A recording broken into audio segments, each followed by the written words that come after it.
Bonsoir à tous et bienvenue dans Popcorn et Mauvaise Foi, une confrontation d'opinions dans la bonne humeur. Au sommaire de ce nouveau numéro, émission spéciale Winston Churchill avec l'historien Pierre Alessandrini. On évoque ce soir la vie du leader de l'Angleterre en guerre à l'humour corrosif.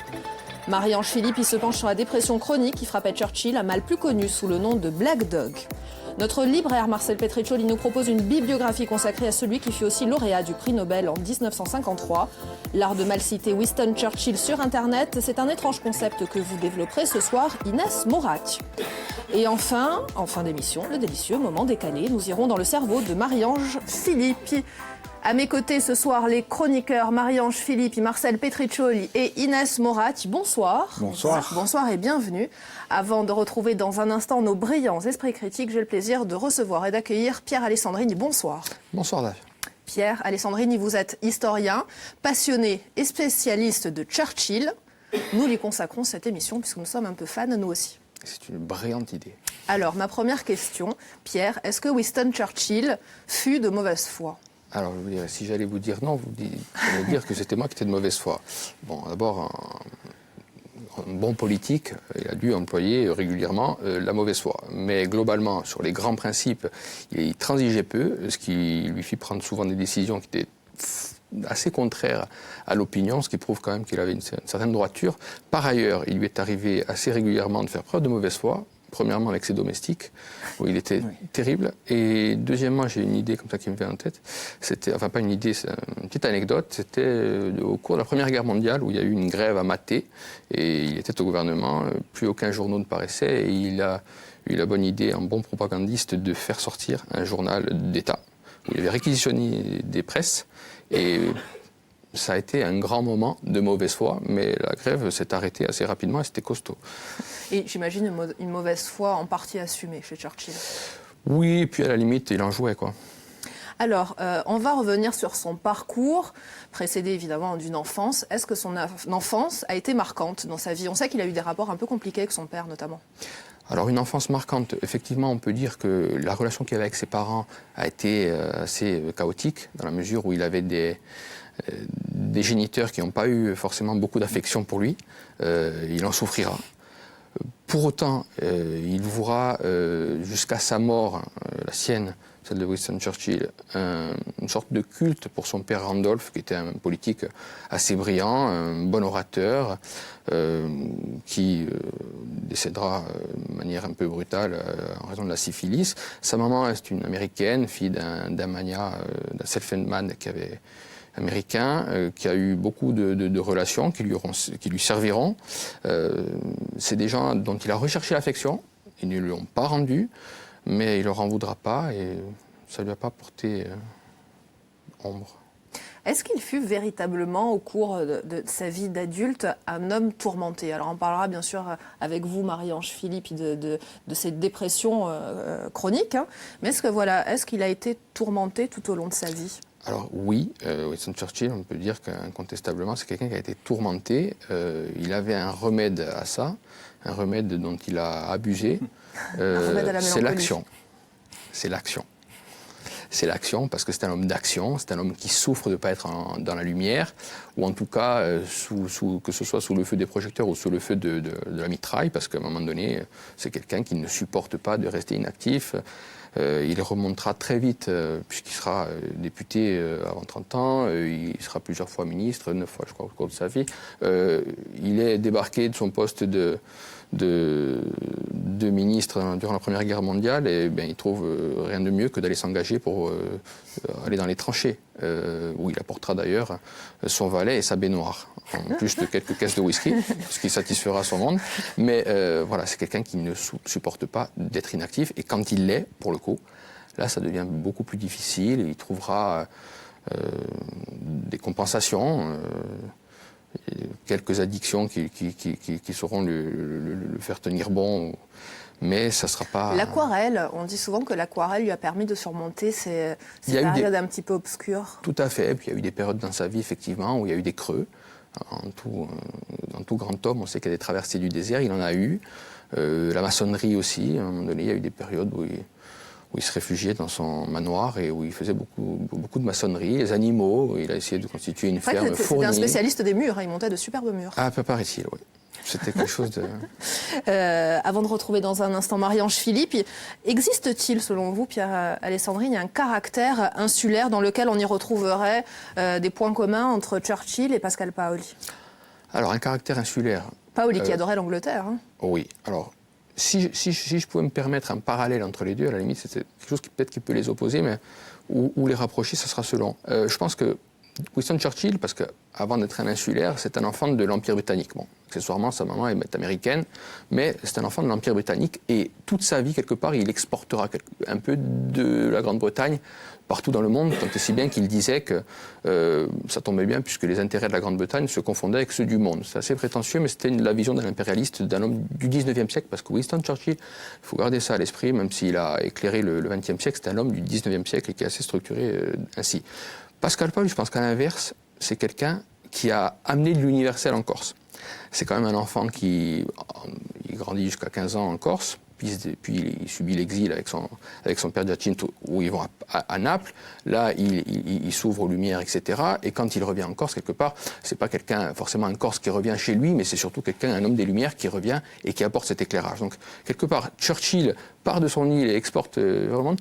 En quelque sorte, Churchill ressemblerait un peu plus à Napoléon, dans la mesure où il est parti du particulier et est allé à l'universel. Quelque part, je pense que né un peu au monde, se fait connaître en apportant de l'universel en Corse, et c'est ce qui fait que c'est quelque chose de magique. Merci Pierre Alessandrini. Je vous propose tout de suite de retrouver Marie-Ange Philippe. Marie-Ange, vous vous penchez ce soir sur cette mélancolie qui frappait assez souvent et régulièrement Winston Churchill. Oui, je me penchais sur des notions familières, sur un concept de dépression cool. Alors pourquoi familière? Parce que cool par rapport à cette émission, et dépression par rapport à mes fréquentations. Non, mais on l'a vu, Winston Churchill est un homme politique de génie, mais un homme psychiatrique, a des problèmes psychiatriques avérés. Sa postérité, il la doit bien sûr à sa vista politique, mais aussi à ses légers coups de mou qu'il a eu tout au long de sa vie. Alors Pierre nous le disait, dû en partie à son enfance, mais à des revers politiques, puisqu'il a été battu lors des élections générales britanniques en 1945, etc. Bon, bref, les aléas de la vie d'un homme politique qui l'affectent en profondeur et font planer sur lui l'ombre de la dépression. Dépression si habituelle qu'il a pris le réflexe de l'appeler Black Dog, donc chien noir, pour personnifier ce petit compagnon de route. Alors ce surnom est devenu quasiment un dépôt de marque, puisqu'il a participé en fait à étoffer la personnalité de Churchill, jusqu'à de nombreux historiens et psychologues se sont demandé si sa clairvoyance n'était pas due à son état dépressif, allant même jusqu'à se poser la question suivante: est-ce qu'il ne faut pas être un peu de soin pour être un chef, un homme politique? Parce qu'il semblerait que ceux qui sont mentalement affectés, voire malades, deviennent des leaders. Alors on va atteindre déjà le point Godwin, Hitler, dont la folie n'est plus approuvée, moins extrême, Lincoln, plus ridicule, Trump, un peu plus flippant, Kim Jong-un. Enfin bon, bref, Marcel, votre jour viendra. En tout cas, Churchill a la dépression cool. Et qu'est-ce que c'est une dépression cool? C'est être déprimé, mais avec panache. Et aujourd'hui, ce concept s'est amplifié, bien évidemment, et c'est conceptisé, on va dire ça comme ça, à travers les réseaux sociaux et une tendance, les Hurt Me Meme. Alors qu'est-ce que c'est? C'est un mème, donc une image répétée, qui est destiné à vous blesser. Alors si vous avez le plaisir à être confronté à des insécurités profondes, il y a même pour vous le mème Hurt Me. C'est cool, hein. Ça commence par une simple invitation, fais-moi mal. Pas un mal physique, évidemment, mais au lieu de réagir par un acte de douleur, votre interlocuteur dit quelque chose qui vous coupe au cœur, qui vous plonge dans une terrible remise en question. Par exemple, si je dis à Inès « hurt me », elle ne va pas s'empresser de m'agrafer les ongles, par exemple, mais elle va dire... Alors, comme ça, on fait la chronique psycho pour combler son manque de compétences culturelles. Voilà. Donc là, je réponds à un sourire figé, je suis meurtrie dans mon être, je m'achète le 20e siècle pour les nuls, dédicacé par Pierre, évidemment. Et donc voilà, je me dis qu'une carrière, ça se construit par de la dépression et de l'insécurité. On est bon, on va tous avoir une grosse carrière. Merci infiniment, Marie-Ange Philippe. Est-ce que vous avez en tête, alors il y a quelques exemples cités ici par Marie-Ange Philippe, mais voilà, des leaders politiques qui étaient frappés de mélancolie, un peu comme Churchill? Alors, je vais faire la minute un peu pédante en disant qu'il y a un truc sympa. On peut lire, c'est un tout petit bouquin, un Aristote de 30 pages, c'est le problème 30 d'Aristote, où il parle du génie et de la mélancolie. du rapport que ça peut avoir. Et pour lui, c'est une évidence. Alors, il explique ça avec tout un tas d'articulations un peu médicales. Bon, c'est rudimentaire, hein, mais bon, ça a 24 siècles, donc ça se comprend. Mais il parle d'Alexandre, forcément, Aristote-Alexandre. Et effectivement, souvent, on s'aperçoit que ce sont des gens qui sont dans la démesure. Donc, forcément, ce sont des déséquilibres. Et quand ça monte et ça descend dans la tête, ça secoue et ça peut provoquer ce genre de black dog. En tout cas, pour Churchill, c'était le cas. Chaplin, c'était aussi le cas. Hein.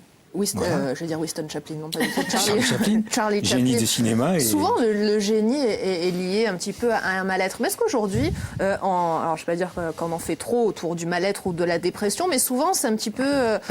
souvent, il n'y a que ça. Souvent, il y a des stars qui mettent un petit peu ce mal-être en avant, ou des gens qui essayent un petit peu de percer. Voilà, on va mettre l'angoisse, on va parler, voilà, on va citer Kierkegaard, et voilà, et des philosophes un peu tristes. Et souvent, aujourd'hui, voilà, de dire « je suis angoissé », c'est presque une...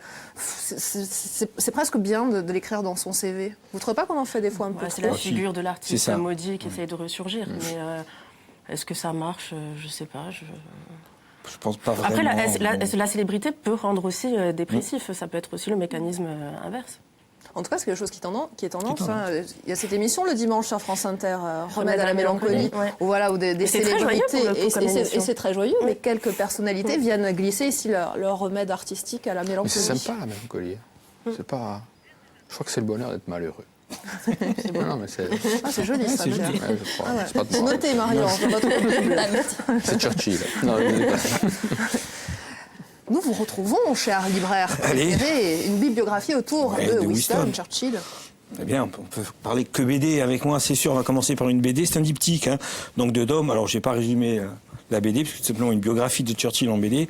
Pas résumer la bio de Churchill, il faudrait plusieurs émissions, je pense. Et puis, il y a un spécialiste à côté de moi, donc il fera certainement mieux que moi. Non, j'ai juste vous parler du scénario, qui est vraiment super bien construit, je trouve. Le scénariste, en fait, s'est basé sur les écrits de Churchill, ses discours, ses articles, ses correspondances. Pour faire cette bio, il a été aidé, on l'a cité aussi tout à l'heure, de Kersoudi, un grand spécialiste de Churchill. Et voilà, donc plutôt que d'aller piocher à droite et à gauche des choses qui ne seraient pas forcément avérées. Donc la narration, elle n'est pas du tout rébarbative, elle est vivante, elle est captivante, notamment justement parce qu'il y a ce franc-parler de Churchill qui est très bien rendu dans la BD. L'éclairage proposé s'avère relativement complet. Bien sûr, tout n'est pas évoqué, il y a des choses qui sont seulement citées, des événements qui sont éludés, il aurait fallu peut-être là aussi 10 tomes. On retrouve bien la psychologie de Churchill, hein. On le voit évoluer au fil des années, surtout à l'armée, on le découvre, surtout militaire dans ce premier tome, puisque ce premier tome s'arrête en 1939. On s'aperçoit que Churchill, on le déteste ou on l'admire, il n'est pas indifférent, c'est impossible. Donc voilà, on va le découvrir dans ce tome courageux, motivé, intuitif, et aussi soucieux de ses hommes, hein. Il a vraiment un très grand respect pour les hommes qui sont sous ses ordres. Alors le deuxième tome, quant à lui, s'intéresse plus spécialement à la Seconde Guerre mondiale. Il s'arrête à la fin de la Seconde Guerre mondiale. 2 mots sur le dessin, c'est un Italien qui dessine. Or, il n'y a rien de particulier dans son dessin. Le style est réaliste, bonne facture, il n'y a aucune fausse note. Les couleurs sont très belles, par contre très lumineuses. Ça rend la lecture très agréable. Et il y a un découpage très dynamique qui fait qu'on ne s'ennuie absolument pas quand on lit cette BD. C'est dense, c'est réussi, c'est instructif et c'est agréable à lire. Donc voilà, hein, si vous voulez avoir... Même pour les ados, non ? Même pour les ados, exactement. C'est une collection qui s'adresse aussi bien aux ados qu'aux adultes. Ça s'appelle « Ils ont fait l'histoire ». Donc il y a tous les grands hommes historiques, politiques qui sont dans cette collection. Bientôt vous, Marcel. J'ai déjà écrit à Glénat.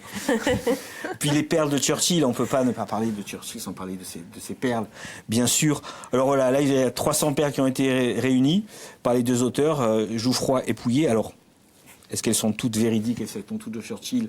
Il y a toujours des fois on se pose des questions sur certaines perles, mais voilà, donc ça c'est un livre où vous piochez au hasard, et puis vous allez vous marrer ces perles. C'est par chapitre, hein, par exemple la philosophie churchillienne, se faire clouer le bec par Churchill, Churchill maître de guerre, l'animal politique, puis pas vous faire plaisir, je vais vous en citer quelques-unes, parce que hein, ça vaut le coup. Obligatoire. Hein. À la sortie d'une buvette au Parlement, une femme, députée, interpelle Churchill. « Winston, vous êtes saoul. » Madame, répond Churchill, « Vous êtes moche, mais moi demain je serai sobre. » Quand même. Hein ? Ce qui n'était pas évident. Ce qui n'était pas évident. Et celle-là me plaît beaucoup. C'est pareil, dans une réception, un de ses adversaires politiques fait semblant de ne pas le reconnaître. « Pardon mon brave, où se trouvent les toilettes, s'il vous plaît ?» Et Churchill qui répond « C'est enfantin, première à droite, deuxième à gauche, montez 3 marches, deuxième porte à gauche, là au-dessus de la porte, vous trouverez la mention « Gentleman, entrez quand même ». Voilà, ça c'est tout Churchill, il y en a 300 comme ça, mais c'est la répartie là qui est assez fabuleuse. Et pareil, une fois, il rentre dans le cabinet de De Gaulle, et De Gaulle, alors Churchill est habillé d'une façon un peu bigarrée, et De Gaulle lui dit « Je ne savais pas que c'était le carnaval à Londres aujourd'hui ». Il répond « Tout le monde ne peut pas s'habiller en soldat inconnu ». Il y en a une qui est pas mal. Bon, il y a celle de la pomme, hein, bien sûr. Une pomme par jour, éloigne le médecin à condition de bien viser. Et il y en a une autre à propos, il était au Parlement et il a une conversation avec une femme élue et ça parle de poison, je sais plus. Sur les marches du Parlement, il y a une femme qui l'a interpellé assez violemment pour lui dire que si c'était son épouse, si elle était son épouse, elle empoisonnerait son café. Voilà. Et lui, avec justement sa répartie, il lui a dit s'il était son mari, il s'empresserait de le boire. Donc ça c'est Churchill, mais c'est vrai que alors il a une éloquence extraordinaire, de la répartie. Son éloquence c'était quand même quelque chose de très travaillé. Il a écrit plus de 3000 discours, enfin il a dicté il a écrit plus de 3000 discours, pardon, parce qu'il écrivait ses discours, il dictait ses bouquins. Il en a fait beaucoup, il a fait un peu moins de 40, mais c'est des choses magnifiques. Et effectivement, c'était quelque chose de... Ça valait son pesant d'or d'assister. D'ailleurs, il a souvent été dans une certaine minorité au Parlement, y compris quand il était aux affaires, etc. C'était quelqu'un d'assez singulier, mais il était redoutable et il était apprécié aussi pour son franc-parler et pour la capacité à sortir des phrases qui ont fait la légende, quoi, et la sienne en tout cas. Alors, des informations à propos de Winston Churchill et les femmes, on n'en trouve pas énormément. On sait qu'il a eu qu'une seule épouse. Ils ont été liés voilà, tout au long de leur vie. C'était pas un coureur de jupons, comme on dit. Non. D'ailleurs, il a écrit à sa femme, parce qu'il a quand même beaucoup écrit à sa femme, des lettres qui étaient assez touchantes, qu'il avait toujours été heureux après avoir rencontré son épouse, en tout cas après l'avoir épousée, ce qui est assez exceptionnel. Et je crois qu'il n'avait pas connu de femme avant l'âge de 30 ans. Et ce qui aujourd'hui serait assez exceptionnel, en tout cas pour les hommes qui sont dans ces fonctions-là, à mon avis. Mais effectivement, c'est quelque chose de particulier, mais c'est des relations tendres. C'est assez touchant, Churchill, avec sa femme. Moi, c'est une relation qui est quand même exceptionnelle. Pour Winston. Clémentine. Nous poursuivons avec vous, Inès Morat, l'art de mal citer Winston Churchill sur Internet. C'est un concept qui vous intéresse ce soir. Oui, alors déjà, d'abord, pour commencer, un fait historique, on n'est pas là pour rigoler. Donc Pierre, vous ne me contredirez pas. Winston Churchill a été 2 fois Premier ministre du Royaume-Uni, de 1940 à 1945, puis de 51 à 55. Exact. Bien. Mais on peut dire aussi qu'il l'a été une 3e fois, si on compte sa fonction de Premier ministre, de la vanne. Pierre, vous me contredirez. Oui, Winston, c'est aussi le chef d'État de la punchline spirituelle à base de « ce n'est que lorsqu'il fait nuit que les étoiles brillent ». C'est vachement beau. C'est aussi le leader de l'insulte éloquente, justement. Il était médisant et ça, Marie-Ange, on aime. Alors oui, l'exemple que tu donnais, Marcel, que vous donniez sur Lady Astor. Alors celle-là, les borderline rangées Gainsbourg, hein, mais bon, voilà. On aime l'idée. Alors c'est également le daddy du chiasme. J'ai retiré plus de choses de l'alcool que l'alcool ne m'en a retiré. Du coup, Winston, on le disait, entre les lettres et les ouvrages publiés, c'est une somme de 15 millions de mots, plus que Shakespeare et Dickens combinés. Ça claque, ça, comme héritage quand même. Hein. Le type, on est d'accord, il ne peut plus rien lui arriver. Non. Ça va. Non, si. On est d'accord. Si, non, Internet peut lui arriver. Parce que le problème avec Churchill, c'est que c'est aussi le champion de la citation mal attribuée. L'auteur Richard Langworth, qui a publié 4 livres de citations authentiques du British Bulldog, compte pas moins de 80 fausses citations qu'il est commun de retrouver, même au sein des ouvrages les plus prestigieux. Et ça, Richard, il déplore, hein, ça lui fait un peu mal. Alors ce qu'on va faire, c'est qu'on va s'organiser à tour de rôle pour empêcher Richard de se connecter sur Facebook. Ça ne doit jamais arriver. On va se caler sur Google Calendar pour faire un truc. Parce que là-bas, les gars, c'est l'antre de l'horreur. Facebook, c'est la fête à la fausse citation. C'est là que les auteurs morts vont pour remourir. L'Académie française a quitté le chat. Oscar Wilde refuse ta demande d'amis. Alors, mais là où la citation sur Internet était encore plus pernicieuse, c'est que si vous trouvez de la mauvaise citation involontaire, il y a aussi des gens qui font exprès. Il y a de la fausse citation assumée, c'est même élevé au rang d'art. Alors, exemple, vous allez la voir à l'écran. Voilà. Alors là, vous avez une photo de Louis Armstrong avec une citation de Neil Armstrong signée par Lance Armstrong. Demain, ça c'est dans une copie de 5e B, Xavier, si tu nous regardes de rien. Et alors, la fausse citation fait tellement partie de la culture Internet que vous pouvez même trouver un site qui vend des t-shirts avec des citations incorrectes. Alors, mais pas totalement incorrectes. Celle-là, Marianne, j'allais pour toi, la palette. Alors, pas des citations totalement incorrectes, juste un peu incorrectes. Et alors, ça c'est encore pire. Exemple, X-Files, la vérité est juste là-bas. Terminator, I will return. Titanic, je suis le roi de la planète. Ça, c'est très grave. Voilà comment on ouvre un portail vers une autre dimension, si vous voulez mon avis. Du coup, conclusion. Ne croyez pas tout ce que vous lisez sur Internet. Il n'y a pas de vérification des sources, il y a de la déformation des faits. Le mode de traitement de l'information est complètement... quoi, j'entends, comme dans la presse papier? Ouais. Alors, bon, maintenant, vous l'attendiez, c'est l'heure du jeu. Le jeu, ouais. On adore le jeu d'Inès. Ouais. Jeu vrai ou Si faux? vous ne comprenez pas, ne vous inquiétez pas, c'est normal. Ne vous posez pas de questions. Absolument. Merci. J'ai un soutien, d'accord? Je l'affiche. Alors, justement, je vais jouer avec vous. Vous n'auriez pas dû. Alors, c'est que pour vous. Jeu vrai ou faux citation. Jeu vrai ou fausse citation. Ça suffit, Marie-Ange. La discipline est l'âme d'une armée. Elle procure la réussite aux faibles et la considération à tous. Denzel Washington, lettre au capitaine du régiment de Virginie, 1759. Alors, il a dit ça ou pas? Mais non. Pourquoi? Denzel Washington.